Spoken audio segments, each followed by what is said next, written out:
La mer s'étendait calme, d'un bleu infini, lorsque le navire de patrouille fendit les vagues ce matin-là. Rien n'annonçait d'événement particulier.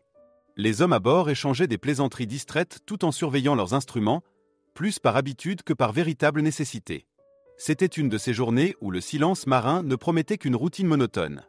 Pourtant, à l'horizon, un éclat inattendu attira l'attention d'un matelot. « Regardez là-bas » lança-t-il en désignant une tache verte ballottée par les vagues. Les regards convergèrent vers l'objet qui dérivait au loin. Au premier coup d'œil, tous pensèrent à une simple bouée de pêcheurs abandonnée, l'une de ces balises souvent laissées à la dérive. Mais plus le navire approchait, plus l'objet paraissait étrange. Trop rond, trop régulier pour n'être qu'un morceau de plastique. Sa surface brillait par intermittence sous le soleil, comme si elle avait absorbé la lumière.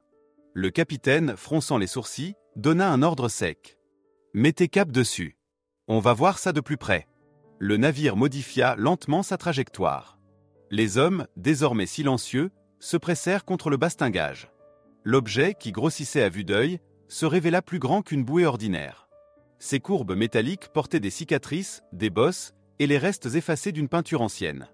Lorsque l'un des marins lança un grappin pour le toucher, le son qui résonna glaça l'équipage. Un bruit clair, métallique, creux. « Ce n'est pas du bois, ni du plastique », murmura un marin. La boule semblait lourde, bien trop lourde pour flotter sans raison. Le capitaine fit signe d'attacher une corde. Lorsqu'elle fut tendue, l'objet ne se mit pas à dériver comme on l'aurait cru. Au contraire, la tension augmenta, comme s'il était relié à quelque chose d'enfoui dans les profondeurs. Les hommes échangèrent des regards inquiets. « Et si c'était une mine ?» lança une voix. Le mot siffla dans l'air comme une menace. Tous se figèrent. L'idée d'une mine dérivante, vestige d'ancienne guerre, faisait trembler même les plus endurcis. Le silencere tomba, pesant. Personne n'osait tirer davantage. Le capitaine saisit la radio, contacta le commandement et rapporta leur position, décrivant l'étrange découverte. Mais, après un bref accusé de réception, la communication se coupa, remplacée par un grésillement continu. Le silence du réseau radio ajouta à la tension. La mer, soudain, sembla immense et hostile. La corde qui retenait la sphère vibrait sous une force venue des profondeurs. L'objet s'enfonçait légèrement, révélant un anneau rouillé à son sommet. L'équipage recula instinctivement. Quelque chose, là-dessous, le retenait fermement. Finalement, la décision tomba, on enverrait des plongeurs. Aucun marin n'accueillit l'ordre avec enthousiasme, mais il n'y avait pas d'alternative. On équipa les hommes avec une minutie grave, chacun vérifiant 2 fois ses bouteilles et son masque. Quand le premier plongeur bascula à l'eau, l'équipage retint son souffle. Sous la surface, l'eau se fit plus sombre, et les faisceaux de sa lampe découpaient à peine les contours mouvants des sédiments. Le plongeur suivit la corde qui descendait, son souffle résonnant dans le casque. Soudain, une forme colossale apparut dans le halo de lumière. De larges plaques métalliques, couvertes de coquillages et de rouille, s'étendaient dans l'obscurité. Ce n'était pas une roche. Ce n'était pas un hasard. Il y a quelque chose d'énorme ici, rapporta Théil d'une voix tendue. Sur le pont, les hommes échangèrent des regards lourds de crainte. L'objet n'était qu'un fragment, un repère lié à une masse gigantesque. Le plongeur continua son exploration, sa lumière glissant sur des rivets, des angles artificiels, des structures que la mer avait englouties depuis longtemps. Il se trouva face à une coque. « C'est un navire », souffla Théil dans son micro. Le mot résonna, répété à voix basse par l'équipage. Un navire englouti, peut-être depuis des décennies, gisait sous leurs pieds. Le plongeur grattait doucement les coquillages, révélant par endroits des lettres effacées, témoins d'une identité oubliée.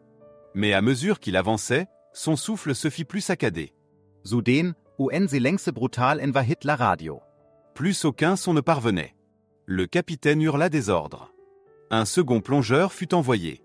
Descendant à son tour, il retrouva son camarade figé devant la masse.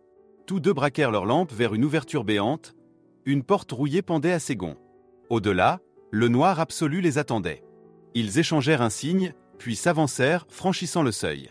À l'intérieur, l'air emprisonné avait laissé place à la vase et au silence. Mais bientôt, leurs torchers éclairèrent des formes alignées. Des caisses, des dizaines, soigneusement empilées. Certaines brisées, d'autres encore intactes, portant des inscriptions effacées.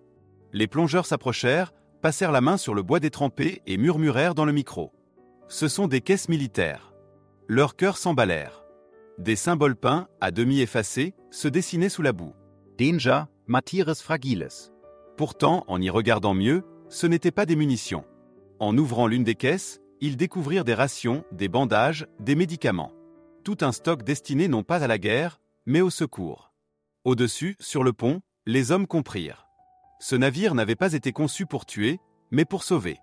Et il était resté prisonnier des abysses, oublié depuis plus de 70 ans. Le silence qui suivit cette révélation fut plus lourd que tous les précédents. L'équipage demeura figé sur le pont, bouleversé par la découverte. L'idée qu'un navire chargé d'espoir et de vivre ait pu disparaître ainsi, englouti sans trace, les hantait déjà. Chacun ressentait le poids d'un secret longtemps enfoui que la mer avait jalousement gardé. Le capitaine, d'ordinaire maître de ses émotions, ne dissimulait plus son trouble. Il avait vu des épaves, mais jamais une qui paraissait si intacte, presque volontairement cachée. Les plongeurs remontèrent lentement à la surface, encore secoués par ce qu'ils avaient trouvé. Leur regard, derrière leur masque ruisselant, était marqué par la stupeur.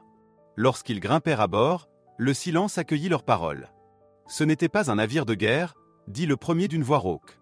C'était un bâtiment de secours. De ravitaillement.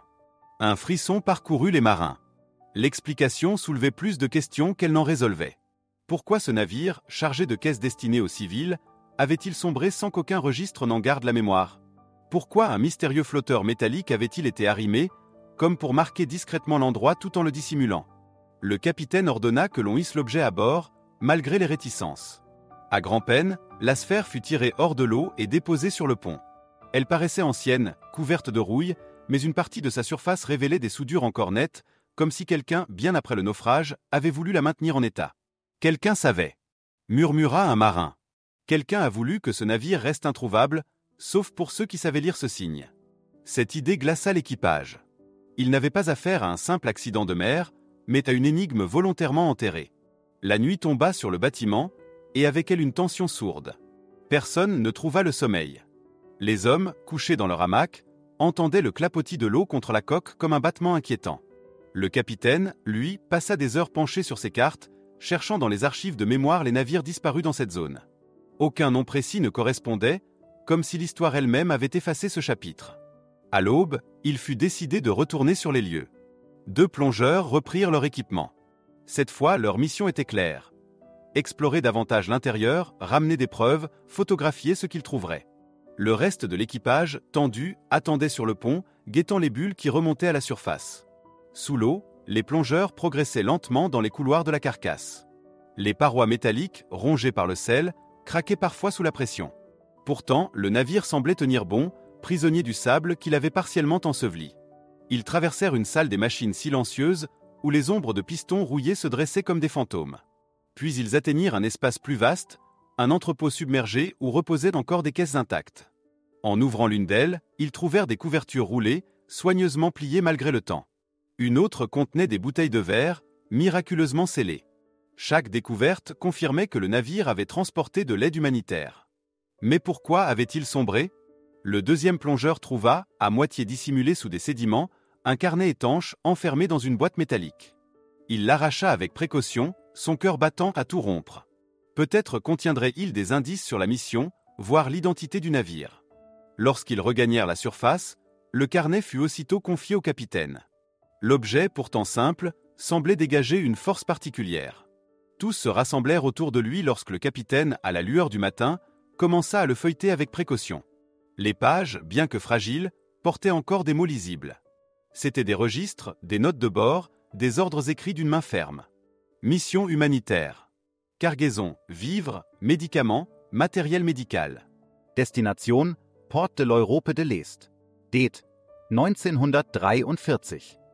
Les mots frappèrent l'équipage de plein fouet. Ce navire avait appartenu à une époque de chaos où des milliers d'âmes avaient souffert de la guerre. Il devait apporter secours à des civils, et pourtant il avait disparu corps et biens. Mais le plus troublant était la dernière note griffonnée. Surveillance ennemie signalée. Ordre reçu, dévier de la route principale. Si nous ne parvenons pas à destination, que Dieu nous pardonne. Unsere längste Lurzinstalla. Ce n'était plus seulement une épave. C'était un témoin d'un drame volontaire, un navire sacrifié, peut-être pour éviter qu'il ne tombe entre de mauvaises mains. Le capitaine referma doucement le carnet, son regard durci par une détermination nouvelle. Nous devons signaler cela, dit-il d'une voix basse mais ferme. Ce n'est pas seulement une découverte. C'est un morceau d'histoire que l'on a voulu effacer. Mais au même moment, le radio de bord, jusque-là muet, crépita soudain. Une voix inconnue, hachée par les interférences, prononça quelques mots. Ils étaient clairs, inquiétants, et firent blanchir plus d'un visage. « Quittez la zone ». Le message radio résonnait encore dans les oreilles de l'équipage. 3 mots seulement, mais porteurs d'une menace invisible, « Quittez la zone ». Tous se regardèrent, interdits. Qui pouvait les avoir interceptés, et surtout, comment savaient-ils ce qu'ils avaient trouvé? Le capitaine serra les poings, la mâchoire crispée. L'ordre implicite de se retirer sonnait comme un avertissement, mais aussi comme une preuve. Quelqu'un, quelque part, connaissait l'existence de ce navire englouti et tenait à ce que son secret demeure intact. « Capitaine, que faisons-nous » Demanda UN Marine, la voix tremblante. Il hésita, partagé entre le devoir de protéger son équipage et l'obligation morale de révéler la vérité. Finalement, il se redressa, son regard dur fixé sur l'horizon. « Nous restons, dit-il fermement. Nous avons trouvé quelque chose que l'histoire a voulu enterrer. Nous ne pouvons pas reculer. » Ces mots donnèrent un souffle nouveau à ces hommes, bien que la peur fût palpable. On remit les plongeurs à l'eau, malgré les protestations de certains. Ils descendirent de nouveau, éclairant de leurs torchers les couloirs obscurs. Cette fois, leur mission n'était pas seulement d'explorer, mais de documenter. Des photographies furent prises, des caisses ouvertes, des échantillons prélevés. Chaque geste renforçait la conviction que ce navire avait été délibérément effacé des registres. Mais, au fond de la coque, une découverte bouleversa tout. Derrière une cloison en partie effondrée, les plongeurs découvrirent une petite salle scellée. À l'intérieur, reposaient plusieurs caisses différentes des autres. Le bois, mieux conservé, portait des symboles officiels effacés par le temps. L'une fut ouverte avec précaution. À l'intérieur, sous des couches de toile détrempées, se trouvaient des documents, soigneusement protégés dans des tubes métalliques. Des cartes, des lettres, des sceaux officiels. L'un des plongeurs trembla en lisant les premiers mots visibles, hautement confidentiels. Sur le pont, quand ces documents furent hissés à bord, l'équipage se pressa autour du capitaine. Les cartes révélaient des itinéraires maritimes secrets, des notes sur des convois, des rapports chiffrés. Mais ce qui glaça le sang de tout fut une lettre scellée, portant l'emblème d'un gouvernement en guerre. Elle détaillait des échanges dissimulés, des cargaisons humanitaires utilisées comme façade pour masquer des opérations plus sombres. Le navire, censé n'apporter que du secours, avait aussi transporté des informations sensibles. L'équipage comprit, ce bâtiment n'avait pas sombré par accident. On l'avait réduit au silence. La colère monta chez certains, la peur chez d'autres. Si quelqu'un avait voulu que ce secret ne soit jamais révélé, leur présence ici mettait chacun en danger. La sphère flottante, laissée en surface comme un marqueur discret, n'était pas une relique mais un rappel. L'épave avait un gardien invisible. Alors que le capitaine méditait sur la décision à prendre, le radio crépita de nouveau. Cette fois, la voix était plus nette, plus pressante. Vous n'auriez jamais dû ouvrir les caisses. Éloignez-vous immédiatement. Le silence retomba, plus lourd encore que les vagues. Les marins se figèrent. Ce n'était plus une simple coïncidence, on les observait. L'équipage, paniqué, pressait le capitaine d'ordonner la retraite. Mais il resta immobile, le regard fixé sur les caisses empilées devant lui. « Non, dit-il enfin. Nous rapporterons ces preuves. Trop de vies se sont perdues pour qu'on continue à cacher la vérité. » Il donna l'ordre de préparer le retour vers le port le plus proche. Les moteurs grondèrent, et le navire s'arracha lentement aux eaux qui l'avaient emprisonné. Mais une angoisse sourde demeurait. S'ils avaient été prévenus, rien ne garantissait qu'on les laisserait quitter la zone vivant. Les heures suivantes furent un mélange d'attente et de tension. Des silhouettes suspectes semblèrent apparaître à l'horizon, des bateaux rapides filant comme des ombres. À chaque bruit dans la radio, les marins retenaient leur souffle. Pourtant, aucune attaque ne vint. Peut-être n'étaient-ils qu'intimidés, surveillés de loin. Peut-être le simple avertissement suffisait-il. Lorsqu'enfin la côte se dessina, un soulagement traversa l'équipage. Mais il était mêlé d'une certitude plus lourde encore. Leur découverte ne resterait pas sans conséquence. En mettant la main sur les archives, ils avaient brisé un silence entretenu depuis plus de 70 ans. Le capitaine serra le carnet et la lettre scellée contre lui. L'histoire n'est pas toujours écrite par les vainqueurs, dit-il à voix basse. Parfois, elle se cache au fond des océans, attendant d'être réveillée. Le navire toucha enfin le port, et avec lui commença une autre bataille. Celle de la vérité contre l'oubli.